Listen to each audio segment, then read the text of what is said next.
Okay, तो अपन लोगों ने लास्ट क्लास थी वो एंड की थी। अपन लोगों ने देखो अपनी ये हो गई थी लोकेशन। तो लोकेशन अपन लोगों ने ये देखी थी कि जो किडनी है वो कौन कौन से रीजन में है।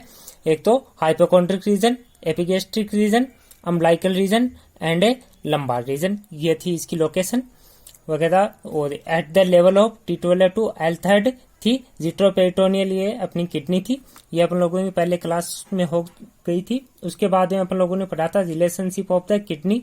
तो रिलेशनशिप में अपन लोगों ने ये देखा था कि जो अपर पोल है किडनी का वो रिलेटेड होता है, चाहे दोनों किडनी है वो अपने कॉरेस्पॉन्डिंग एड्रिनल ग्लैंड से। लोअर पोल है वो रिलेटेड रहता है 2.5 सेंटीमीटर अबव इलियाक क्रेस्ट, ठीक है, ये अपन लोगों ने देखा था। मीडियल बॉर्डर का अपन लोगों ने देखा था कि मीडियल बॉर्डर के अंदर ये रिलेटेड रहती है कि इसके अंदर यूजिटर प्रेजेंट रहता है बिलो द हाइलम, और हाइलम से ऊपर की तरफ थी वो अपनी एड्रिनल ग्लैंड थी। अगर अपन पोस्टीरियर रिलेशन की बात करें तो वहां पे ओनली एब्डोमिनल वाल थी, उसकी मसल्स प्रेजेंट थी, जिनके अंदर कौन कौन सी थी, सॉस मेजर थी, क्वाड्रेटस लेम्बोरम थी, ट्रांसवेरियोसस एब्डोमिनिस थी, डायफ्राम प्रेजेंट था, सबकोस्टल वेसल्स प्रेजेंट थी। इसके अलावा subcostal iliohypogastric and ilioinguinal nerves supply है, ये प्रेजेंट थी। यहाँ तक का पोर्शन अपन लोग पहले से देख चुके थे। इसके आगे अपन लोगों ने ये इस रिलेशनशिप था जो ये तो कॉमन था दोनों किडनी में। इसके अलावा अपन लोगों ने सेपरेट रिलेशनशिप देखा था। एंटीरियर जो पोर्शन था किडनी का वो सेपरेट रिलेशनशिप था, जिसके अंदर अपन लोगों ने ये पढ़ा था कि जो आपकी राइट वाली किडनी है इसका ये वाला पोर्शन था, ये आपका था इसे सुप्रारीनल जो ग्लैंड थी इससे रिलेटेड था। ये वाला जो पोर्शन था ये था आपका हिपेटिक एरिया था। ये वाला एरिया ये डुडेनल एरिया था, ये कोलिक एरिया था, और ये जेजेनल एरिया था। ये था आपकी राइट किडनी में। लेफ्ट किडनी था इसके अंदर अपर जो बॉर्डर था ये आपका इसका रिलेटेड था एड्रिनल ग्लैंड से, लेफ्ट एड्रिनल ग्लैंड से। ये वाला जो एरिया था ये था स्प्लिनिक एरिया। इसके अलावा ये आपका कोलिक एरिया हो गया, ये पैंक्रियाटिक एरिया हो गया, ये जेजुनल एरिया हो गया, और ये जो आपका पोर्शन था ये आपका गैस्ट्रिक एरिया था। यहाँ तक का आप लोग पहले से पढ़ चुके हैं। आज इससे आगे की क्लास देखते हैं, ठीक है। नेक्स्ट अपनी आगे की क्लास है स्ट्रक्चर ऑफ द किडनी, ठीक है। इसके बाद है पहले अपन देखते हैं स्ट्रक्चर ऑफ किडनी, ठीक है।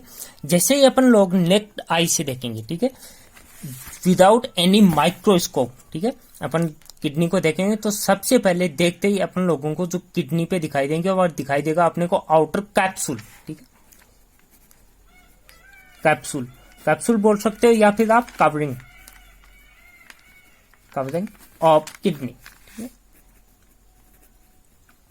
अगर अपन लोग ये चीज देखें कि कैप्सूल देखें तो कैप्सूल की इसके अंदर 3 लेयर्स प्रेजेंट रहते हैं, ठीक है, 3 लेयर प्रेजेंट रहती हैं। आपको डायग्राम में दिखाता हूं कौन कौन सी है। ये था आपका देखो किडनी का डायग्राम। सबसे पहले अपन बात करते हैं कैप्सूल। ये था आपकी फाइब्रस कैप्सूल। देखो ये है, मैंने इस डायग्राम में बना रखी है, 3 लेयर्स बना रखी हैं, ठीक है। आपको सेम डायग्राम बनाना है, बुक से बना लेना चाहिए, यहाँ से देख के बना लेना। ये था आपका सबसे इनर मोस्ट जो लेयर है वो क्या है, फाइब्रस कैप्सूल, ठीक है। इसको बोलते हैं ट्रू कैप्सूल, ठीक है। ट्रू कैप्सूल है जो आपका किसका बना है, फाइब्रस टिश्यू का बना है, इसलिए इसको बोलते हैं फाइब्रस कैप्सूल। ये सबसे इनर मोस्ट लेयर है, ठीक है। अगर अपन सेकंड लेयर की बात करें तो ये वाला, ये है आपका फैटी कैप्सूल, ठीक है। ये आपके एडिपोस सेल्स है उससे मिलके बना है या फिर फैट से मिलके बना है, इसलिए इसको फैटी कैप्सूल बोलते हैं। ये कुशन का काम करता है, ठीक है, शॉक अब्जॉर्बेशन का काम करता है, प्रोटेक्शन का काम करता है, कुशन का काम करेगा, या फिर पेरिनेफ्रिक फैट या फिर फैटी कैप्सूल। ये इसकी आपकी सेकंड लेयर्स है। अगर इस लेयर की बात करें तो इसके साथ में एक ये है कि इसके भी 2 लेयर्स प्रेजेंट रहती हैं। जो आपका फैटी कैप्सूल है इसकी एंटीरियर एंड पोस्टीरियर, ठीक है, एंटीरियर एंड पोस्टीरियर जो आपका फैटी कैप्सूल है इसकी 2 लेयर्स हैं वो प्रेजेंट रहेंगी। ये आपका जो फैटी कैप्सूल है इसकी 2 लेयर्स प्रेजेंट है, एंटीरियर एंड पोस्टीरियर। अब इन लेयर्स की बात करें एंटीरियर एंड पोस्टीरियरली, तो जो सुपीरियर पोर्शन पे ये दोनों लेयर्स हैं ये जाके एनक्लोज करती हैं प्लस साउंड करती हैं सुप्रारीनल ग्लैंड से। ये आपकी जो बीच वाली लेयर है ये सुप्रारीनल ग्लैंड है उसको भी एनक्लोज करेंगी साथ में, जबकि ये वाला नहीं करता। इसलिए ये क्या ट्रू कैप्सूल है, ओनली किडनी का ये ट्रू कैप्सूल है, जबकि ये वाला ऐसा नहीं करता। ये आपकी जो सुप्रारीनल ग्लैंड है उसको भी एनक्लोज करेगी। ये आपका फॉल्स कैप्सूल बोलते हैं इसको, ठीक है, फॉल्स कैप्सूल भी है ये। तो ये सुप्रारीनल ग्लैंड को ऊपर जाके सुपीरियरिटी के उसको क्या करेंगी, एनक्लोज करेंगी, ठीक है। उसके बाद में ये जाके जैसे उसको एनक्लोज करेंगी ऊपर, और ऊपर जाके ये क्या करेंगी, इसके ऊपर की तरफ क्या है, पीछे की तरफ क्या है, डायफ्राम है। तो ये जाके डायफ्राम के साथ में जुड़ जाती हैं या फिर मर्ज हो जाती हैं। जो आपका डायफ्राम है उसकी एक लेयर प्रेजेंट होती है जिसको बोलते हैं डायफ्रामेटिक फेसिया। तो ये लेयर्स जाके डायफ्रामेटिक फेसिया के साथ में एनक्लोज हो जाती है। इसी वजह से जैसे ही हम रेस्पायरेशन करते हैं तो रेस्पायरेशन के साथ में किडनी भी मूव करती है। जैसे डायफ्राम ऊपर की तरफ जाएगा, किडनी भी ऊपर की तरफ मूव करेंगी। डायफ्राम नीचे आएगा स्लाइटली, ठीक है, इतनी ज्यादा मेजरली नहीं, स्लाइटली किडनी भी मूव आएंगी, क्योंकि ये जो फैटी कैप्सूल है ये आगे जाके मर्ज होता है डायफ्रामेटिक फेसिया से, जो डायफ्राम है उसके फेसिया से। तो ये आपकी सेकेंड लेयर्स हो गई। थर्ड जो लेयर है, सबसे आउटर लेयर, वो है आपकी क्या, रीनल फेसिया, ठीक है। ये भी कुशन फॉर्म करती है किडनी के लिए, या फिर पैरारीनल फेट भी बोलते हैं। रीनल फेसिया अदर नेम इसका पैरारीनल फेट भी बोलते हैं, मैंने लिखा नहीं है नाम, पैरारीनल फेट, ठीक है, ये भी इसी का ही नाम है। तो ये आपकी इसकी 3 कवरिंग हो गई किडनी की। कौन कौन सी हो गई, सबसे इनर लेयर है वो फाइबर का बना हुआ है, फाइब्रस कैप्सूल का बना हुआ है जिसको अपन ट्रू कैप्सूल बोलते हैं। सेकंड है वो आपका फैटी कैप्सूल है, मिडिल, ठीक है, बीच वाला है वो मिडिल फैटी कैप्सूल है या फिर पेरिनेफ्रिक फेट है। ये क्या है, इसके अंदर एक चीज हो जो आपकी शॉक अब्जॉर्बेशन का काम करेगा, फेट का बना हुआ है ये, ठीक है। और ये किडनी को अपनी पोजीशन पे मेंटेन करने का काम करता है। इसकी भी 2 लेयर्स प्रेजेंट होती हैं, एंटीरियर एंड पोस्टीरियर। जो सुपीरियरली क्या करेंगे, आपकी जो एड्रिनल ग्लैंड है ऊपर की तरफ जो प्रेजेंट होती है ना एड्रिनल ग्लैंड, उसको भी ये एनक्लोज करेंगी।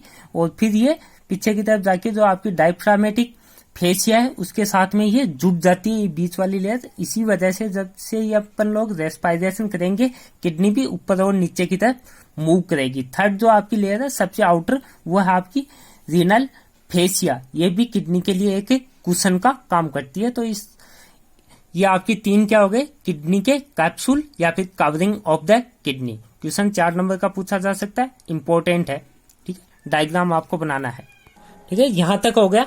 अब अपन किडनी के अंदर चलेंगे, ठीक है, इसके अंदर की तरफ चलते हैं अपन किडनी के, ठीक है। हिस्टोलॉजी, जिसको अपन हिस्टोलॉजी के अंदर पढ़ेंगे, वो भी क्या है, ये भी अपना नेक्स्ट आई से ही है एग्जामिनेशन। अगर अपन अंदर की तरफ देखेंगे किडनी के या फिर इंटरनल एनाटॉमी, ठीक है, इंटरनल एनाटॉमी बोल सकते हैं। इंटरनल एनाटॉमी जैसे ही अपन लोग किडनी के अंदर जाएंगे इस कैप्सूल के अंदर, तो 2 पोर्शन के अंदर डिवाइड होती है, ठीक है। 2 पोर्शन है, कौन कौन सी है, आउटर जो पोर्शन है किडनी का, ठीक है, आउटर पोर्शन जिसको क्या बोलते हैं, कॉर्टेक्स। और जो इनर है सेकंड वन, ये फर्स्ट वन होगा, सेकंड इनर पोर्शन वो क्या है आपका, मेडुला।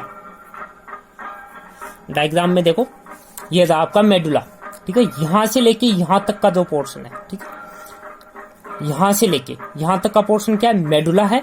और यहां से लेके कैप्सूल से लेके, ठीक है, कैप्सूल से लेके जो आपके पिरामिड्स हैं, ये क्या है, रीनल पिरामिड्स। पिरामिड्स के बेस तक का जो पोर्शन है, यहां से कैप्सूल से लेके रीनल पिरामिड के बेस तक का पोर्शन क्या है, आउटर पोर्शन, जिसको बोलते हैं कॉर्टेक्स। और यहां से लेके यहां तक का जो पोर्शन है उसको क्या बोलेंगे अपन लोग, मेडुला, ठीक है।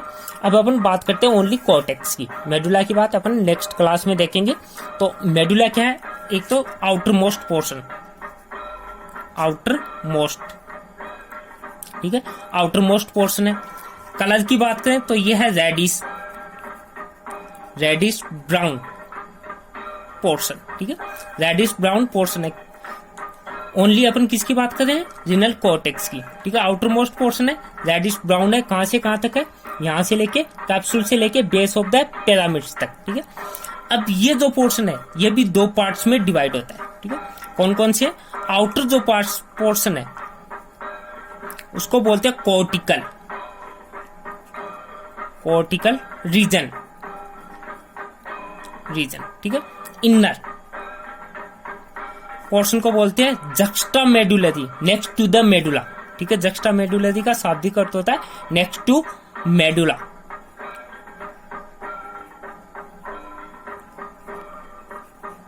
जक्स्टा मेडुलरी रीजन, ठीक है। ये आपका दो इसके पोर्शन हो गए कोर्टेक्स से। कोर्टेक्स है एक्सटेंड कहां से कहां तक कर रहा है, आपके कैप्सूल का जो कैप्सूल से लेके बेस ऑफ द पिरामिड्स तक, ठीक है, यहां से यहां तक, प्लस बिटवीन द जो पिरामिड्स का जो बीच का पोर्शन है ये भी किस में आएगा, कोर्टेक्स में आएगा, ठीक है। बिटवीन जो आपके बिटवीन द पिरामिड्स के बीच का स्पेस है ये भी किस में आता है, कोर्टेक्स में आता है। ये वाला रीजन है ये भी कोर्टेक्स ही है, ठीक है। और बाकी पोर्शन यहाँ तक पिरामिड्स नहीं है, ये ध्यान में रखना, पिरामिड्स है ये कोर्टेक्स में नहीं, इनके बीच का स्पेस है ये आपके कोर्टेक्स में। अब एक चीज आती है, अपन लोगों ने इसके अंदर देखा था रीनल कॉलम्स, ये देखो मैंने यहाँ पे नाम लिख रखा है रीनल कॉलम्स। ये पोर्शन क्या है, जो आपके ये एक्सटेंशन है, ये देखो ये वाला पोर्शन, ठीक है, ये एक्सटेंशन जो एक्सटेंशन है जो मेडुला के पोर्शन में जाते हैं, ये वाला आपका मेडुला पोर्शन है, जो एक्सटेंशन ये मेडुला है, ठीक है। ये एक्सटेंशन जो मेडुला के अंदर जा रहे हैं इनको बोलते हैं रीनल कॉलम्स, ठीक है। Extension of cortex that project between renal medulla, इनको क्या बोलेंगे अपन, कॉलम। जो ये आपका क्या है, मेडुला, ये मेडुला देखो यहाँ से यहाँ तक जा रही है, किसके अंदर जा रही है, जो आपके कोर्टेक्स है ये मेडुला पोर्शन में जो इंट्रो हो रहा है इनको क्या बोलेंगे अपन लोग, कॉलम, ठीक है। इंग्लिश में देखेंगे तो extension of cortex that project between the renal medulla form column, ठीक है। ये पोर्शन क्या हो गया आपके रीनल कॉलम, ठीक है। ये जो कॉलम वाला पोर्शन है ये किससे मिलके बने हैं, कलेक्टिंग ट्यूब्स से मिलके बने हैं, ठीक है।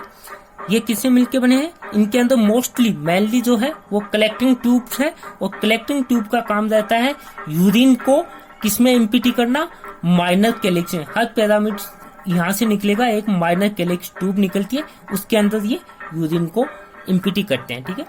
ये आपका हो गया कोर्टेक्स, मेडुला है ये अपन लोग नेक्स्ट क्लास